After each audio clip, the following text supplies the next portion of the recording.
Bienvenidos de regreso a Diálogos por la Democracia. Gracias por estar de nuevo con nosotros aquí en TV UNAM. ¿Qué está pasando con la política y la democracia en el mundo? Esta semana examinamos las nuevas coordenadas ideológicas de la política mundial con el intelectual y activista español Juan Carlos Monedero. Pero primero, un poco de historia. Hace 29 años, la noche del 9 de noviembre de 1989, se cayó el muro de Berlín, es decir, se abrió al libre tránsito. Este acontecimiento marcó el principio del fin de la Guerra Fría entre el bloque soviético y el bloque euroestadounidense. En aquel momento, muchos ideólogos celebraban la supuesta victoria del capitalismo liberal sobre el comunismo burocrático. Francis Fukuyama habló incluso del fin de la historia. Y Jorge Castañeda declaró la muerte de la izquierda revolucionaria. Pero hoy vemos que el occidente está pasando por un proceso de descomposición e implosión política similar al que ocurrió hace 3 décadas en el oriente. Sus contradicciones internas y la hipocresía de sus líderes están generando la revuelta generalizada de su población en contra del status quo. Donald Trump, Jair Bolsonaro, Emmanuel Macron, Mauricio Macri, Jeremy Corbyn, Pablo Iglesias, Bernie Sanders y Andrés Manuel López Obrador son las múltiples caras de la política anti-establishment que hoy recorre al mundo. Por ejemplo, en las elecciones presidenciales más recientes de Francia, el viejo Partido Socialista del presidente Hollande recibió solamente 6% de la votación. Mientras que en las de México, el Partido de la Revolución Democrática recibió apenas el 3% de los sufragios para elegir al presidente de la República. Mientras tanto, en España, el nuevo partido Podemos, de izquierda, alcanzó 21% de la votación en las últimas elecciones generales, y en Suecia, el nuevo partido Demócratas Suecos, de ultraderecha, recibió 18%. En Italia, el emergente partido 5 Estrellas, que reúne elementos de izquierda y derecha, fue favorecido con el 32% de la votación. Pero, ¿qué es eso de izquierda y derecha? ¿Todavía tiene sentido hablar en estos términos en el siglo XXI? El origen de estos conceptos data del año 1789. Durante la Revolución Francesa, los miembros de la Asamblea Nacional que apoyaban el veto del rey se sentaban al lado derecho del auditorio. Ellos le apostaban a los cambios graduales y consensuados con el monarca. En contraste, quienes querían una transformación más radical y de fondo, excluyendo al rey de la toma de decisiones, se sentaban al lado izquierdo. Después, los conceptos de izquierda y de derecha se asociarían más bien a los bloques comunista y capitalista. Los de izquierda serían los defensores de las revoluciones rusas y chinas, mientras los de derecha serían los neoliberales, que defienden el poder de los bancos y de las grandes empresas transnacionales. Hoy muchos rehuyen de esta terminología. Prefieren hablar más bien de los de arriba y los de abajo, de los progresistas y los conservadores, o de los nacionalistas y los globalizadores, mientras otros echan todo lo nuevo dentro del amplio saco del populismo. Lo que está claro es que nos encontramos en un franco proceso de crisis y de transformación de las coordenadas de la política en el mundo. ¿Cómo entender esta reconfiguración y qué podemos hacer al respecto? Sobre esto hablaremos con Juan Carlos Monedero después del corte. Pero primero escuchamos la recomendación del libro de la semana con Walter Arellano. No te vayas.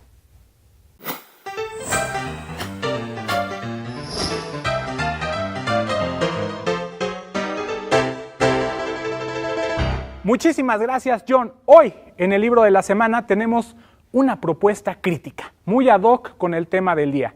Izquierda y neoliberalismo, de México a Brasil. Autoría de Nayar López Castellanos, quien hace un estudio genealógico acerca de la imposición del modelo neoliberal en América Latina y analiza cuál ha sido la reacción de la izquierda partidaria ante este fenómeno de carácter político, económico y social, haciendo especial énfasis en los casos de Brasil y México. El autor hace uso de la teoría crítica para desenmascarar el lenguaje neoliberal y sus terribles consecuencias en la sociedad. Esta propuesta bibliográfica nos dota de insoslayables pautas para debatir sobre la izquierda y el neoliberalismo en América Latina, por lo que resulta un libro básico para todo aquel que se quiera adentrar en el tema. Y ahora sí, llegó la hora de abrir el Twitter, que llegaron las cortesías. A las primeras 3 personas que nos arroben a nuestro Twitter, @dialogosunam, y pongan el título de la obra junto con el hashtag Quiero mi libro, se llevarán un ejemplar. Cortesía de Plaza y Valdés Editores y, por supuesto, el staff de Diálogos por la Democracia. Yo soy Walter M. Arellano y nos vemos la próxima semana con otra recomendación. Juan Carlos Monedero es un destacado intelectual y activista español. Estudió su doctorado en la Universidad de Heidelberg, Alemania. Es profesor de Ciencia Política y de la Administración en la Universidad Complutense de Madrid y ha escrito una docena de libros, incluyendo Curso Urgente de Política para Gente Decente, Los Nuevos Disfraces de Leviatán y La Izquierda que Asaltó al Algoritmo. Fue secretario de Proceso Constituyente y Programa del partido español Podemos. Dirige el nuevo programa de televisión En la Frontera, en Público TV, y desde hace décadas ha acompañado los procesos de transformación política y los partidos de izquierda en América Latina y Europa. Aquí estamos con Juan Carlos Monedero. Bienvenido a la UNAM. Un placer, muchas gracias. gracias. UNAM es tu casa, un gusto gracias. Que nos visitas en México en este momento tan importante para la historia de México y también es algo relevante para ustedes, que de España, del mundo, ¿o lo ves como algo mínimo de México? Fíjate que a veces no nos damos cuenta de que cualquier victoria de las fuerzas de la izquierda suponen una alegría al conjunto de las fuerzas de la izquierda en todo el mundo. Es decir, que vosotros celebráis la victoria de Tsipras, celebráis la victoria de Podemos, celebráis la victoria de Bernie Sanders o las derrotas, ¿no? Entonces, es muy importante. Además, en este proceso, de alguna manera, de regreso pendular en América Latina, ¿no?, donde las fuerzas que durante los últimos 15 años han representado, ¿no?, cambios sustanciales, han salido 70 millones de personas de la pobreza en estos años, ¿no?, en el continente. Hablas de Sudamérica. Claro. Porque en México no, llamamos en el otro sentido. Claro, pero resulta que ahora que regresan esos países que estuvieron gobernados por la izquierda, ahora gobierna la derecha, ahora hay 2 grandes países que siempre tenían como las agujas del reloj iban en la dirección contraria, que Colombia no ha ganado la izquierda, pero ha tenido un 40% Petro de votos, y aquí ha ganado López Obrador contra todos, contra los medios de comunicación, contra la embajada norteamericana, contra los 3 partidos, el PAN, el PRI y el PRD, y por tanto creo que es una victoria muy, muy hermosa. Sí, es una inspiración. Lo que pasa es que hay mucha gente, bueno, hace unos años me acuerdo, cuando Podemos ya tenía un par de años de existencia, Morena iba naciendo apenas, muchos comentaristas pues de derecha, la mayoría de ellos decían, ojalá tuviéramos una izquierda moderna como la de Podemos, no Morena con un viejito, así lo decían, que es del pasado. Morena no es nada nuevo, mientras hay que ver a Podemos como nuestro ejemplo. ¿Compartes esa idea que tenemos que seguir el ejemplo de Podemos? Digamos que es verdad que hay una izquierda que le cayó el muro de Berlín en las espaldas, ¿no?, y que sigue siendo nostálgica, que va con el retrovisor, que no asume la derrota de la izquierda desde los años 70 y que tiene una nostalgia, ¿no?, de los símbolos viejos, de las canciones viejas. En cambio, yo creo que hay una izquierda que no quiere cargar con el fardo pesadísimo de las izquierdas del siglo XX, que se equivocaron tanto. Es verdad que fueron heroicas, es verdad que sacaron a pueblos enteros como Rusia o China del feudalismo y lo trajeron a la modernidad, es verdad que le pararon los pies a los nazis, de los 50 millones de muertos de la Segunda Guerra Mundial, 25 millones los ponen los soviéticos, pero es verdad que también es una izquierda que fue muy ingenua, ¿no?, pensando que podía nacionalizar todos los bienes de producción, que pensaba que un partido único iba a representar a toda la sociedad, que pensaba que era justo cambiar, ¿no?, libertad por igualdad, y que sobre todo creo que fue terrible, ¿no?, por no confiar en su pueblo. Nosotros no miramos hacia atrás, y yo creo que Morena tampoco. Es verdad que venimos del aire de familia de la izquierda, pero una persona que tenga ahora mismo 20 o 25 años, ¿por qué tiene que cargar con el fardo de los errores terribles de la izquierda durante el siglo XX? Pero no ves a Morena así. No, todo lo contrario. No es una izquierda nostálgica, en sino absoluto. que comparte al final de cuentas el mismo proyecto que Podemos. Yo veo muchas similitudes. Me he leído en el avión el libro de Martín sobre Morena, ¿no? Y yo ahí me he encontrado retratado a la formación política a la que ayudé a alumbrar, en todo, ¿no? ¿En qué sentido? Bueno, por ejemplo, somos conscientes de que los partidos políticos son organizaciones, por utilizar un término académico, jodiditas, ¿no? Todas las organizaciones tienen problemas, sea un hospital, sea una fábrica, pero los partidos políticos, al tener ese elemento de competición, pues generan problemas de ambiciones, de luchas internas, estás en la cercanía del poder y por tanto la posibilidad de proyectarte es muy alta, y como decía Álvaro Obregón, ¿quién resiste, no? ¿Quién resiste? Decía él, un cañonazo sí. de 50.000 Dólares, pesos. sí, Él decía 50.000 pesos, después sí. Chávez, por la inflación, lo actualizó y dijo que resiste 3 escopetazos de 50.000 $, ¿no? Era como una actualización por el precio, subida de los precios, sin más, ¿no? Entonces, yo creo que Morena, igual que Podemos, ha entendido que a los partidos políticos hay que ponerles vacunas. La gente no puede ir a la política a enriquecerse y por tanto hay que limitar los salarios. La gente no puede quedarse toda la vida en la política, hay que limitar los mandatos. La gente tiene que dar primacía a los principios éticos, de manera que si eres racista, si eres homófobo, si eres un explotador, pues no cabes, ¿no?, en este tipo de formaciones. Y yo creo que hay una recuperación de los valores que en España se estaba reclamando y que creo que aquí también, es decir, que aquí el hartazgo, ¿no?, de la ciudadanía respecto de los políticos, yo creo que se traducía en el propio hartazgo que tenían los políticos de ellos mismos. Leía una frase de Murillo Karam, ¿no?, preguntándoles por lo de Ayotzinapa, el procurador, y él decía, estoy cansado, ¿no? Y yo decía, pues, ya me cansé. Sí. Están cansados, entiendo que estén cansados, váyanse, ¿no?, a su casa y deje que venga otra gente. Y yo creo que en Morena es verdad que funciona esa idea de regeneración. Y fíjate que hay unos cuantos líderes mundiales que tienen la posibilidad de conectar con los jóvenes como a veces no tienen los propios jóvenes.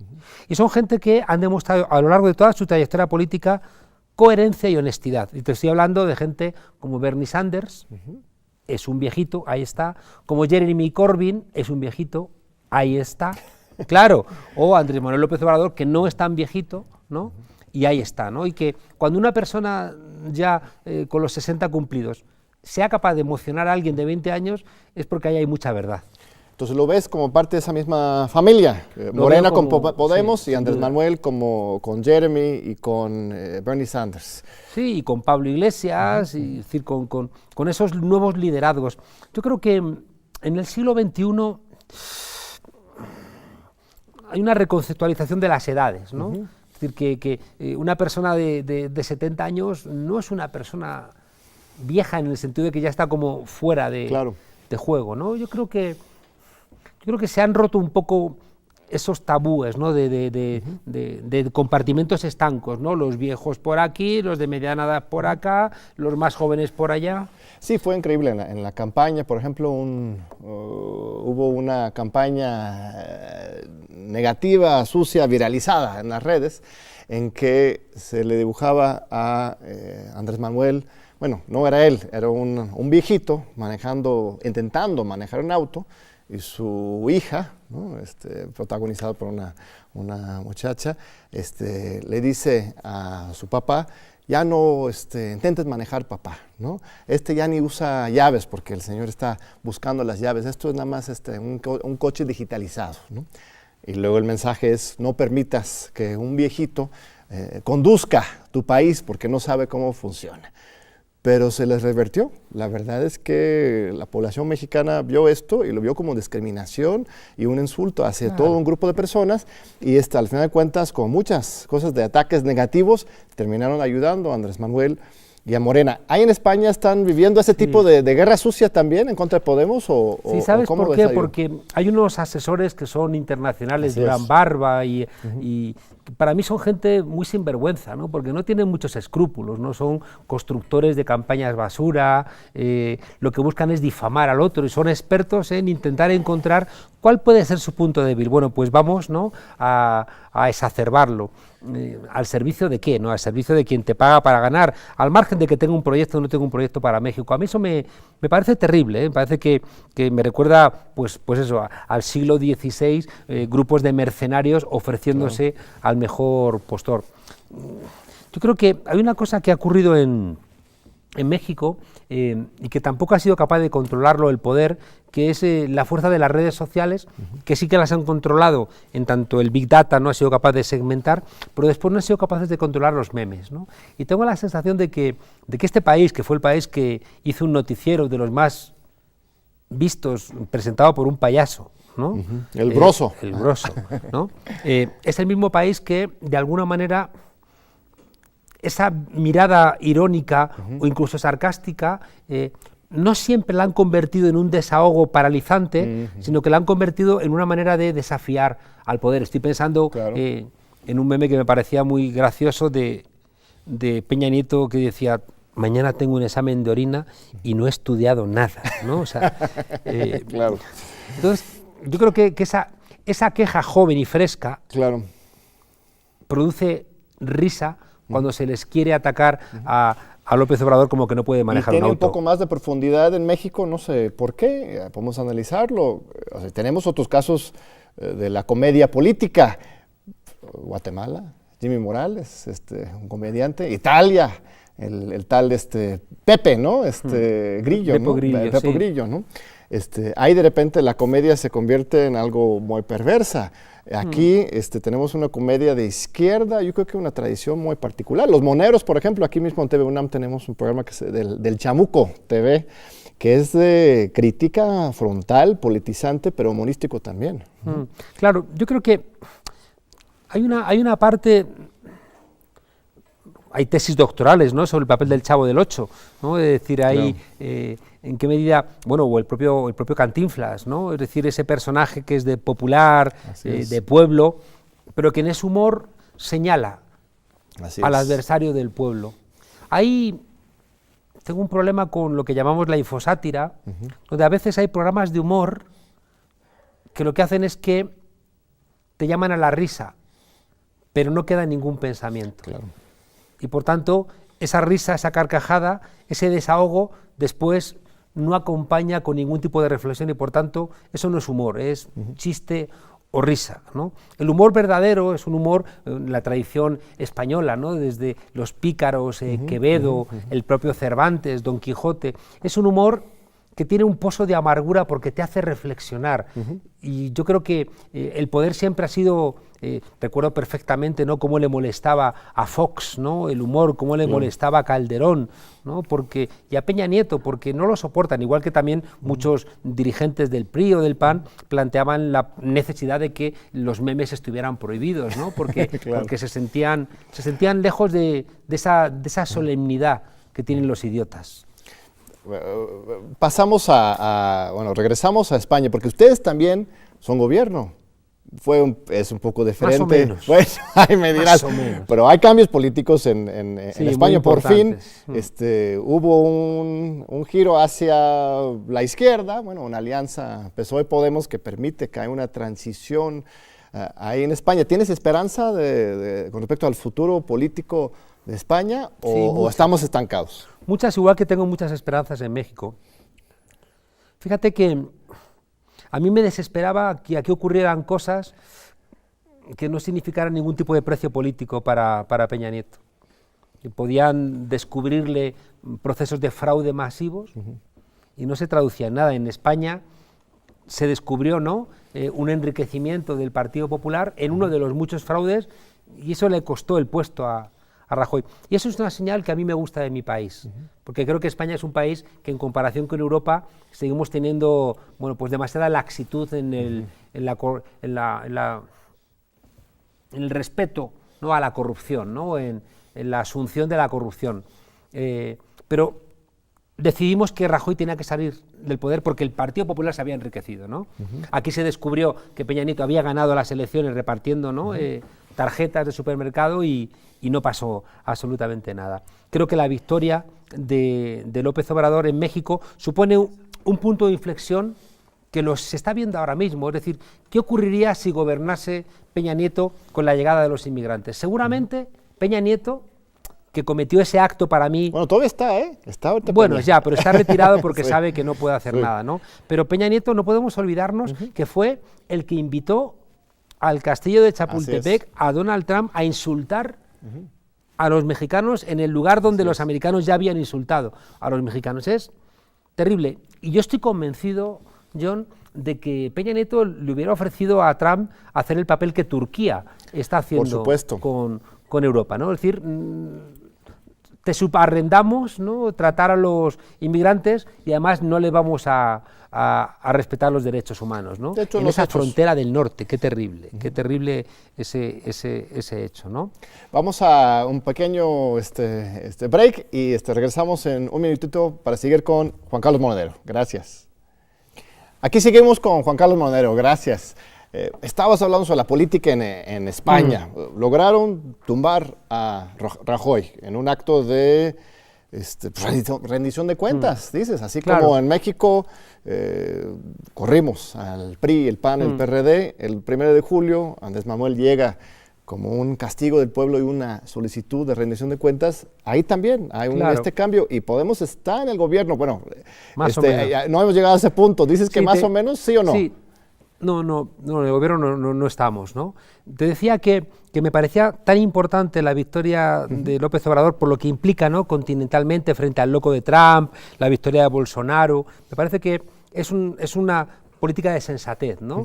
Que se demuestra, como te decía, por el tratamiento, ¿no? A la caravana de refugiados centroamericanos. Y te decía que el apoyo de Unidos Podemos al Partido Socialista implica que lo que la socialdemocracia ya no hace en ningún lugar de Europa, ahora lo está haciendo porque nosotros le estamos obligando. Y la idea más importante es que hemos forzado al Partido Socialista a asumir unos presupuestos de contenido social. Y la Unión Europea, que lleva muchos años con unas políticas de austeridad que son nocivas, porque si la gente no tiene dinero para gastar, la gente no compra, las tiendas cierran, despiden a gente, hay menos para comprar, es una espiral descendente. Los presupuestos que hemos planteado son presupuestos sensatos, negociados con la Unión Europea, pero que fuerzan terminar con las políticas de austeridad que hasta el Fondo Monetario Internacional ha reconocido que son nocivas. Pero al mismo tiempo Europa tiene ahora mismo los presupuestos de Salvini, de Italia, de la extrema derecha. El problema que tenemos en Europa ahora mismo es el auge de la extrema derecha, que es culpa directa de las políticas neoliberales, porque el pueblo empobrecido, con miedo, con incrementos de la violencia, o sea, prefiere salidas autoritarias con el fin de intentar frenar la incertidumbre. Bueno, pues la posibilidad que tiene el Partido Socialista de presentar unos presupuestos diferentes es porque Unidos Podemos sostiene a ese gobierno y, por tanto, se abre una perspectiva de cambio en Europa, no solamente en España. Así lo ves tú, pero el pueblo español se da cuenta que es por ustedes. Sí, no va a terminar lucrando con esta resistencia al neoliberalismo el mismo Partido Socialista que es responsable en parte de eso. Los medios de comunicación afines al Partido Socialista le apuntan a él todos los tantos. Pero no es creíble, porque la gente sabe que el Partido Socialista, por ejemplo, intentó gobernar con Ciudadanos, que es un partido constituido por los bancos. Su subida del salario mínimo interprofesional era del 1%. La subida que ha hecho con Podemos es del 22%. Y la gente se da cuenta de que hay cosas que nunca las haría el PSOE. El PSOE nunca sacaría a la momia de Franco del Valle de los Caídos porque ya gobernó Zapatero y no lo sacaron. El Partido Socialista nunca planteó a la Unión Europea, bueno, pues terminar con las políticas de austeridad. El Partido Socialista nunca presionó con fuerza para terminar con la ley Mordaza, ¿no? que persigue incluso a los sindicalistas que protestan. La gente se da cuenta de que Podemos está haciendo su tarea, pero su tarea es gobernar. Nosotros nos gustaría hacer más, pero no hemos podido avanzar más porque el Partido Socialista sacó 5.400.000 votos y nosotros 5 millones, y eso le dio a él 84 escaños y a nosotros Junto con Compromís, 71 escaños. Pues es como si Morena tuviera que gobernar con el PRD, lo Pues, cual sería un poco difícil. Supongo que hay mucha tensión ahí. Claro, ¿sabes qué es muy virtuoso en España? Cuando nosotros sacamos más votos que el PSOE y el PSOE nos tiene que apoyar. Por ejemplo, en el Ayuntamiento de Madrid, en el Ayuntamiento de Barcelona, en Zaragoza, en Cádiz. Es decir, cuando es al revés, es mucho más virtuoso. Sí, claro, por supuesto. Porque el Partido Socialista, en muchos lugares de España, ha pactado los presupuestos, como por ejemplo estoy pensando en Extremadura, los ha pactado con el Partido Popular. Es decir, el Partido Socialista puede pactar con la derecha y no tiene ningún tipo de problema, Así es. ¿no? En cambio, cuando tiene que pactar con nosotros, le decimos, oye, vamos a hacer política para las mayorías, que tú has ganado las elecciones con un discurso por la izquierda, pero ya sabes que siempre decimos que para los partidos socialdemócratas hacer política es como tocar el violín, que lo agarras con la izquierda, Así es. pero lo tocas con la derecha. Pues la socialdemocracia sí está desapareciendo o fracasando, siendo castigado en todo el mundo. Y sabes que aquí el PRD recibió 3% de la votación en la elección presidencial el 1 de julio. O sea, nosotros logramos un sorpaso increíble, 53% de Morena se rebasó fuertemente y ahí van. Qué triste historia la del PRD, ¿eh? Es decir, cómo fue capaz inicialmente, ¿no?, con Cuauhtémoc Cárdenas y otra gente de aglutinar, ¿no?, una esperanza Sí, por supuesto. en un país sin esperanza, pero cómo la posterior dirigencia lo convirtió, pues eso, en un partido Pues de un tranzas, cascarón, de un cascarón tranzas. vacío, lleno de corruptos. Sí, la verdad es que es mi opinión, abierto al debate, pero contigo. A ver, cuéntame un poco de ti, Juan Carlos. Tú eres un académico universitario de la Universidad Complutense, ibas a dar tus clases de Teoría General del Estado. ¿Qué otras clases dabas? Pues he dado durante muchos años teoría del Estado, pero también he dado sistema político español, político. he enseñado teoría crítica del Estado, he enseñado sistemas políticos de América Latina, he enseñado, bueno... ¿Y pues, te portabas bien en tu cubículo? Y No, de me he repente, portado siempre ¿No, nunca? mal. Ah, bueno. Era mi pregunta, ¿cuándo decidiste No, me he portado mal, comprometerte con la lucha social y política del pueblo español? Y luego también con América Latina. Eres un gran amigo solidario de las luchas de América Latina. ¿Fue un día que te diste cuenta de esto desde niño? ¿O de dónde nace esta pasión por la política? Yo me fui de casa muy pronto, por desavenencias, ¿no?, con mi augusto padre. Y yo quería estudiar políticas, pero dije, no voy a poder ganar la vida, ¿no?, con políticas, ¿no? Porque yo no lo pensaba en términos de ser político, sino en términos de entender la política. Y entonces me fui a hacer económicas, estuve 3 años estudiando economía, pero era muy infeliz, ¿no? Y un buen día decidí... ¿Era una escuela más neoliberal, más neoclásica Era o muy más neoliberal, marxista? muy neoliberal, muy neoliberal. Y aquello era un infierno, ¿no? Y un buen día decidí que iba a cambiarme, ¿no? Y la verdad es que decidí empezar políticas y sociología y me cambió la vida porque la política es una ciencia de integración. Entonces tú lees a Borges o lees al Quijote o ves la serie del Cuento de la Criada y a partir de esas referencias culturales, ¿no?, tú puedes reconstruir la sociedad de una época. Y me parecía tan rico, tan vivo, tan lleno de vida que quería participar. Y luego también, desde siempre, ¿no?, desde el colegio, recuerdo con 14 años, pues ser delegado del colegio, tener nuestras peleas, hacer una revista en el colegio. Es decir, que siempre he tenido esa voluntad, ¿no?, de transformar cuando aún no era consciente de que formaba parte de un proceso político, sino que, bueno, era una manera de estar en el mundo, no complaciente, no solamente pasiva, no de espectador. Cuando entré a la universidad, bueno, pues me impliqué más, ¿no? Y fíjate que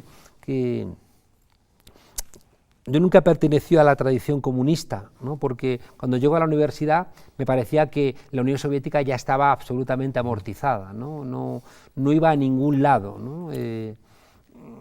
Y la universidad era más viva, ¿no?, la tradición comunista o la tradición anarquista que tradiciones más socialistas, ¿no?, que es donde yo más me ubico, una tradición socialista libertaria, ¿no?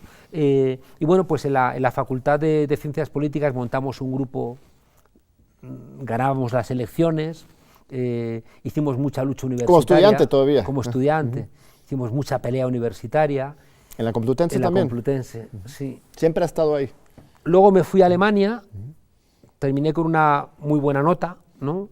La carrera. ¿Hablas alemán entonces? Y ya. ¿Tu tesis la escribiste en alemán? No. Ah, bueno. No. Sí, no. eso ya son palabras mayores. Eso era un año más. Falleció mi madre después de estar 3 años y no me apetecía quedarme más en Alemania. No me lo pasé bien en Alemania, ¿eh? Me aburrí. Yo recordaba, dije, estuve 3 años en económicas, me aburrí. Estuve 3 años en Alemania, me aburrí. Y la política es la que te mantiene vivo y despierto Yo es que no entiendo panaderos que cocieran pan solamente para otros panaderos. No tiene sentido, ¿no? Claro. Y eso me lleva también a peleas con la propia academia, ¿eh? La academia, hablaba el otro día con un catedrático importante en España y él me reconocía que no hay nada ya más aburrido que la revista del American Political Science, ¿no? Que es como, a nadie le interesan esas cosas y donde todo hay que, de alguna manera, probarlo, ¿no? He estado en diálogos por la democracia con John Ackerman, cita, ¿no? Claro. O sea, entonces, al final, es lo que siempre se dice, Maquiavelo no le publicarían en las revistas de ciencia política, claro. Claro. Y estuve hace un año en Oxford y me dijo un profesor que había estudiado el tema que entre el 70 y el 80% de los artículos de las revistas académicas no los lee nunca nadie. Sí.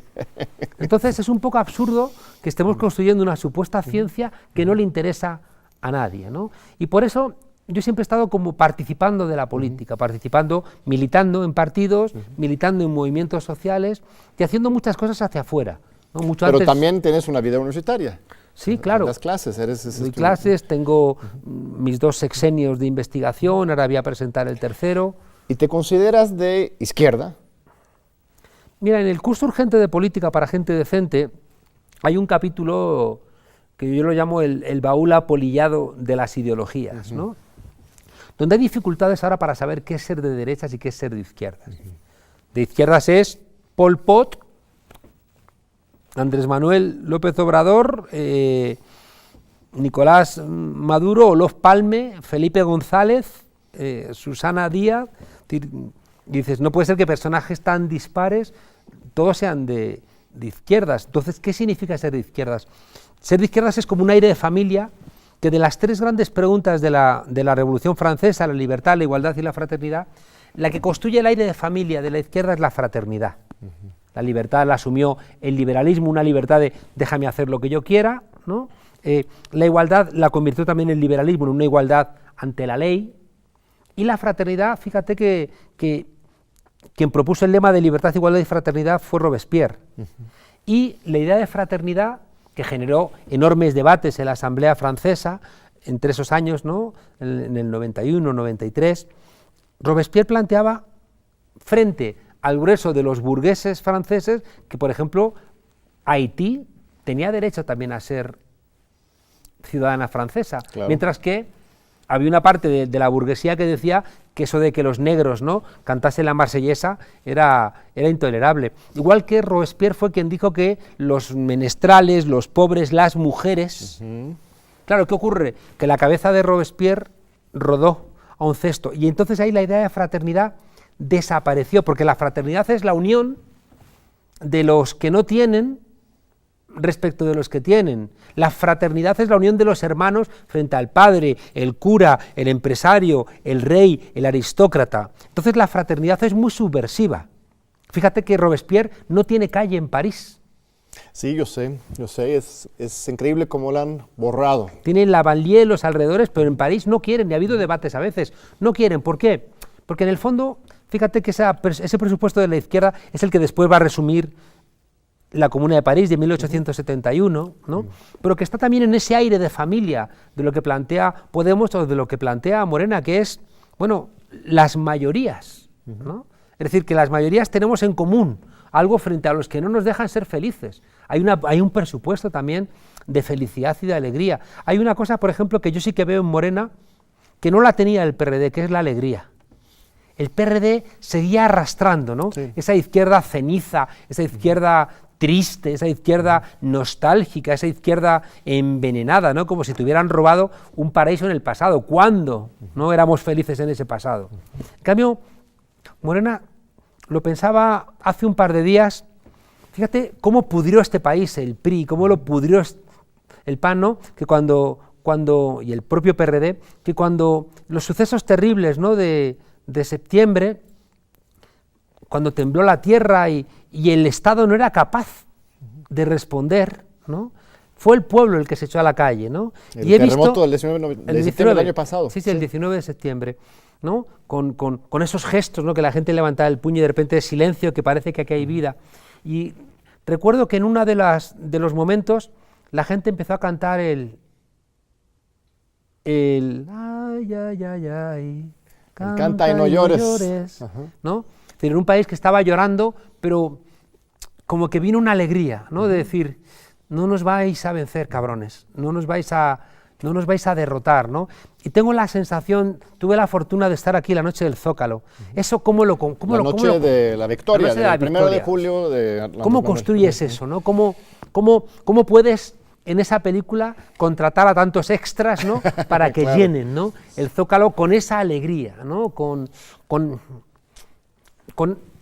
una realidad que es como mucho más plural, ¿no? Ahí había gente que a lo mejor no estaban con López Obrador, pero estaban en contra de los otros. Claro. Pero había gente que decía, López Obrador, no nos falles, ¿no? Y había gente indígena que no había escuchado, ¿no? Esa exigencia un poco arrogante del zapatismo de decir, no le votes. Pero había gente que decía, le voto, no, y ahora te voy a exigir porque te he votado, ¿no?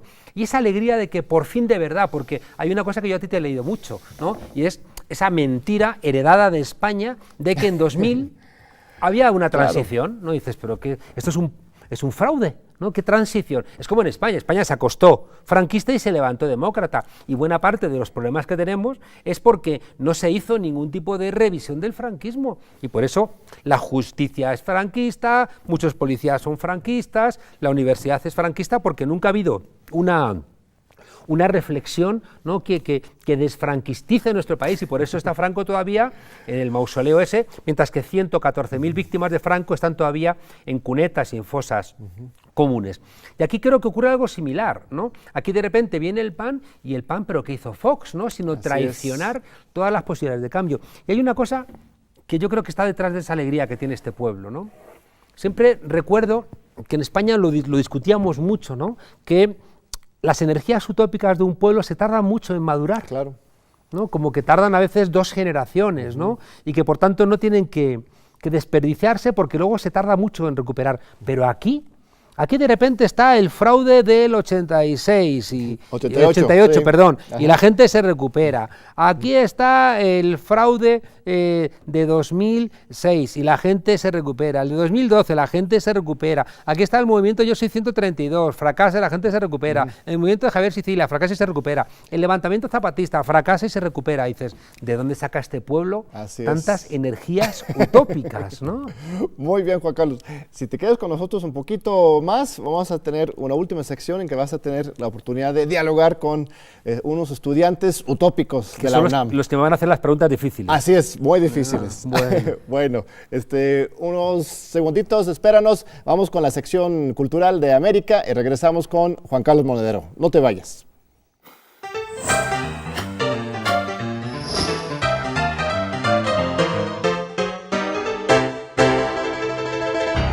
¿Qué tal, amigos? Es un gusto saludarlos nuevamente en nuestra sección de Diálogos Recomienda. Nos encontramos en el mes del 108 aniversario de la Revolución Mexicana, y es por ello que el día de hoy les haré la invitación a conocer un poco sobre 3 hermanos que han sido considerados los precursores de la Revolución Mexicana en 1910. Actualmente, y hasta enero del 2019, podrán visitar la exposición temporal Anarquistas, Libros, Regeneración y Revolución de los hermanos Flores Magón. Acá encontrarán más de 200 objetos pertenecientes al acervo del hijo del Aguizote, entre ellos manuscritos, periódicos y libros que nos permitirán dar un recorrido íntimo a través de la vida, etapas y experiencia de Jesús, Ricardo y Enrique Flores Magón. Algo muy especial que encontrarán durante su visita son los libros que marcaron e influenciaron no solo la formación ideológica, sino también la vida sentimental de estos 3 hermanos. La exposición se encuentra en el Museo Nacional de la Revolución, ubicado a unas cuadras del Metro Revolución. La entrada es totalmente gratuita. Esta ha sido mi recomendación de la semana. Recuerden que pueden hacernos llegar sugerencias de cualquier actividad relacionada con temas políticos, de participación ciudadana y democracia. Les mando un fuerte abrazo. Nos vemos en 8 días.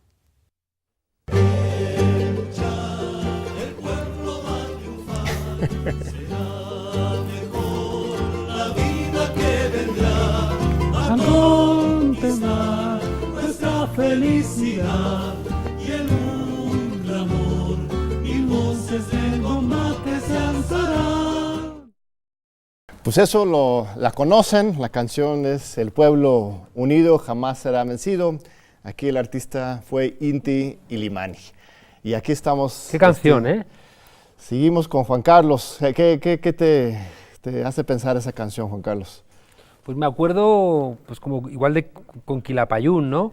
Me acuerdo que tocaba con ellos Víctor Jara, inicialmente, ¿no? Y que eso le costó la vida, ¿no? Sí. Por cantar al pueblo.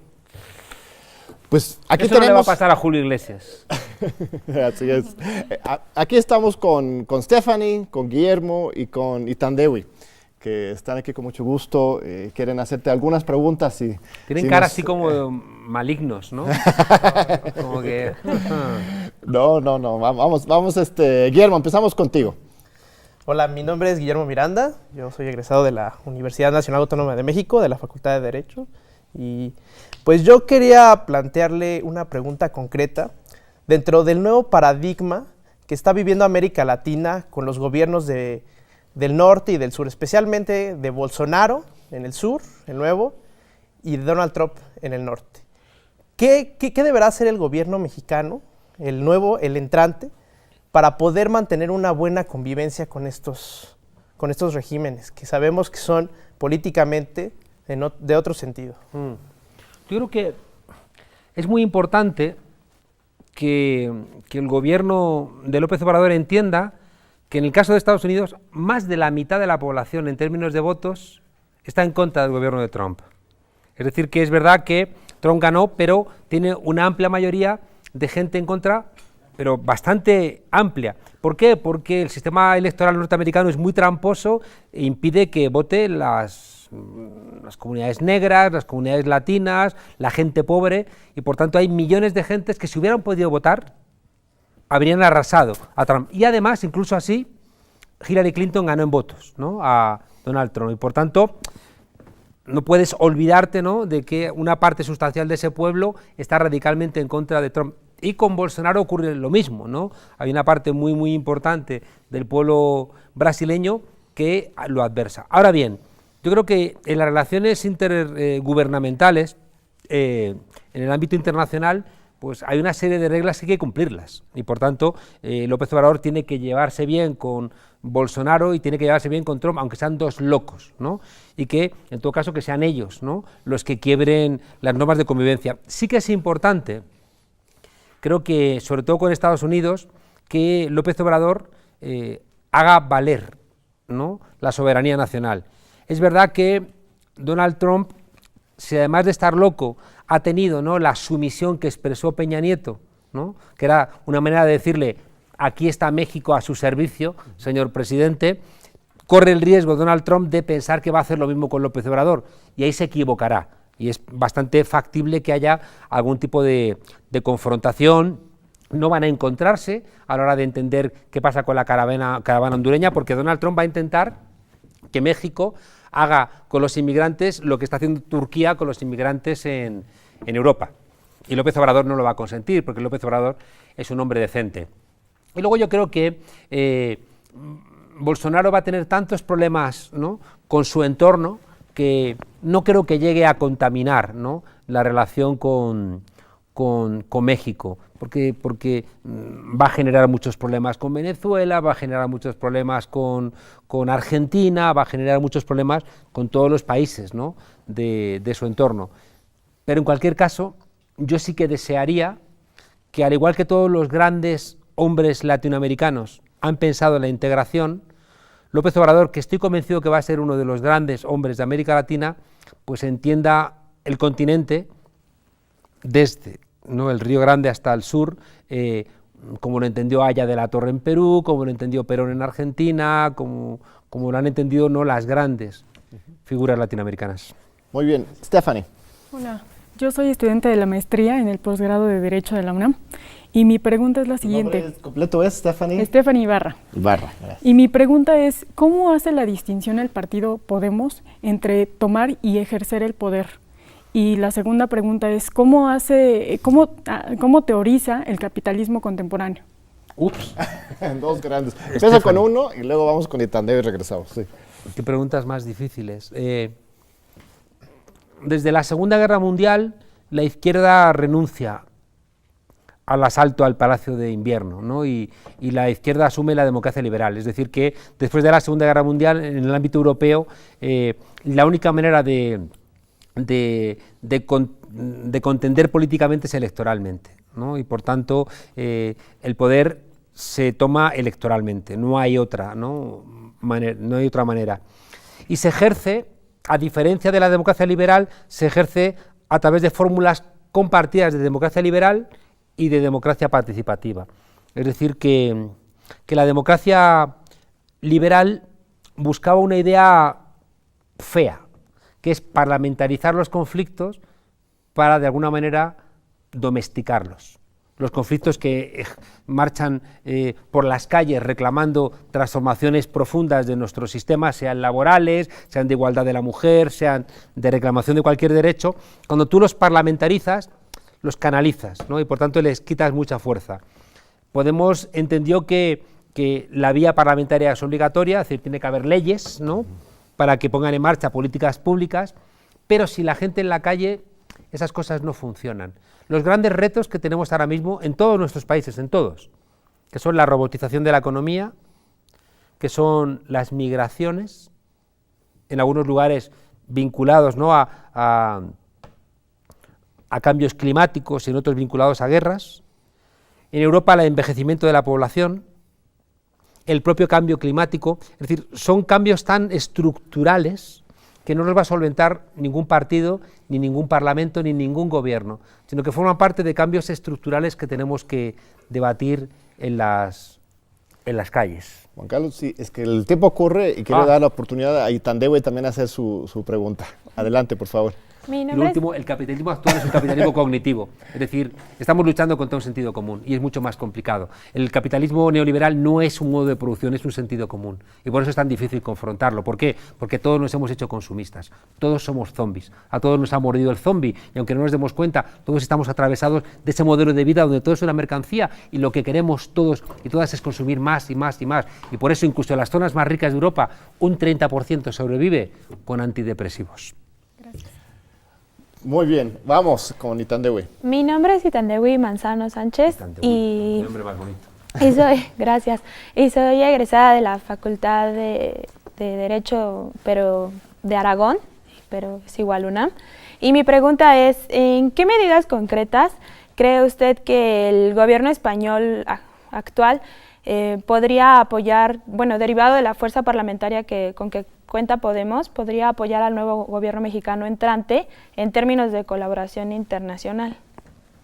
Yo creo que ya ha cambiado, ¿no? Porque el planteamiento de la derecha española y también desgraciadamente del Partido Socialista bajo el mandato y la influencia de Felipe González es que América Latina también es una parte de patio trasero español, es decir que, por ejemplo, ahora sería imposible una relación con América Latina como la que llevó a la compra y desmantelamiento de aerolíneas argentinas o comportamientos depredadores, por ejemplo, medioambientales de algunas de nuestras empresas, o comportamientos también depredadores de los bancos, ¿no? Es decir, que es posible que el BBVA o el Banco Santander llamen a la puerta del gobierno, oye, llama para regañar a López Obrador, que mira, que nos quita las comisiones, ¿no? Pero desde la perspectiva de Podemos es, oye, es que nos quita las comisiones también en España y esos tipos son legales o sea, lo hace legalmente, pero son robos, ¿no? Es decir, que por cada gestión que tú haces te cobran comisiones. En España nos han cobrado desde la crisis hasta casi 60.000 millones, ¿no? 58.000 millones en comisiones. El año pasado ganaron 18.000 millones los bancos. O sea, ¿qué ocurre aquí? Es decir, que hay crisis, todo el mundo se aprieta el cinturón, todo el mundo tiene problemas, menos los bancos que se forran. Y además no solamente eso, sino que estos bancos que argumentan que para ganar tanto dinero es porque arriesgan, cuando tienen un problema los rescatamos nosotros, el Fobaproa o en España el rescate bancario. Por tanto, lo que hay detrás es que los bancos financian a los grandes partidos y el sector financiero es el que está definiendo las políticas públicas. Da igual que votes a López Obrador, que votes a cualquier otro, porque cuando quiera hacer determinadas políticas van a venir los sectores financieros internacionales y van a decir, eso no lo puedes hacer, ¿no? Por tanto, yo creo que ir diciendo a los bancos, por aquí sí, por aquí no, creo que es un ejercicio democrático, ¿no? Porque sobre todo si a los bancos no les marcas líneas, pues te terminan devorando, porque ellos no se presentan a las elecciones, pero votan absolutamente todos los días. Y hay una cosa muy hermosa, y es que Podemos no ha pedido nunca dinero a los bancos. Podemos se presenta a las elecciones pidiéndole dinero a la gente, que se lo presta y luego cuando te da el Estado el dinero por los votos y los escaños que ha recibido, se lo devolvemos a la gente. Cosas hermosas, 3 mujeres de la limpieza que se juntan para prestarte 50 euros. Y claro, como Podemos no le debe dinero a los bancos, tampoco puede descolgar el teléfono ningún banquero y decir, oye, Pablo Iglesias, que como me debes este favor, claro, que llames a López Obrador y que vuelva a cobrarle a los mexicanos pues esas comisiones. La presencia de Podemos sí puede generar cierta protección, no un intervencionismo en México, sino al contrario, una protección básica en contra de ese intervencionismo de los bancos. Es que lo habéis vivido aquí en América Latina, es decir, que recuerdo que cuando Evo Morales decidió nacionalizar su energía, pues eso perjudicaba a Petrobras y Lula, ¿qué dijo? Dijo, pues tiene razón, porque nosotros también nacionalizamos nuestras fuentes energéticas. Otros gobiernos de la derecha le hubieran prácticamente casi declarado la guerra a Bolivia, ¿no? Pero entre fuerzas políticas que reconocen la crítica al modelo neoliberal, que entienden que la política tiene que ser una apuesta por la vida buena, que entendemos que hay que limar las desigualdades, que entendemos que la guerra no es en modo alguno un modo de resolución de conflictos, ¿no? Y que nos encontramos, ¿no?, en nuestra manera de leer la vida y el mundo, pues ahí lo que tenemos que tener es encuentros, ¿no? Y aparte, históricamente, ¿no?, la relación entre México y España siempre ha sido, ¿no?, hermosa. Y nosotros recordamos con tanto cariño al general Lázaro Cárdenas, ¿no?, cuando recibió a nuestros hermanos y hermanas republicanos huyendo del fascismo, y eso hace que os tengamos siempre en nuestro corazón. Muy bien, Juan Carlos, pues se nos comió el tiempo, colegas, muchas gracias por acompañarnos, muchas gracias por vuestras Juan Carlos, preguntas. un honor, tienes que regresar pronto, por favor, claro, a México, seguro. Y sigamos en contacto y mil gracias. Gracias a usted por gracias. acompañarnos y nos vemos de nuevo en 8 días.